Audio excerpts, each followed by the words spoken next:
صبر ہمارا انتظار ہمیں بہت وسوسوں میں ڈال دیتا ہے۔ ہمیں لگتا ہے کہ ہمارے ارد گرد رہنے والے کو ان کی خوشیاں مل رہی ہیں اور ہم بے بس صرف تماشائی بن کر اپنے ہی بے بسی کا تماشا دیکھ رہے ہیں۔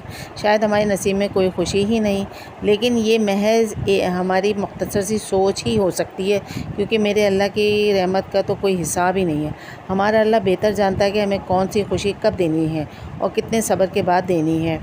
ہم اکثر اپنے اللہ سے پھول مانگ رہے ہوتے ہیں اور وہ ہمیں نہیں دیتا، کیونکہ وہ جانتا ہے کہ پھول ہمارے لیے بہت نقصان دہ ہیں، اور پھر وقت آنے پر وہ ہمیں پھولوں کا گلدستہ عطا کر دیتا ہے۔ یہ بے شک میرا اللہ بہت محبت کرنے والا ہے۔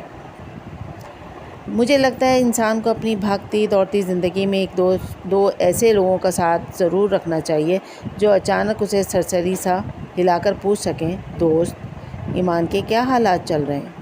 نمازوں میں کوتاہی تو نہیں ہو رہی؟ اور انسان انہیں کھل کر بتا سکے، ہاں ہو رہی ہے، اور وہ جواباً تھوڑی سی موٹیویشن دے دے، ہمت کر، جنت میں ساتھ نہیں جانا کیا؟ اللہ تعالیٰ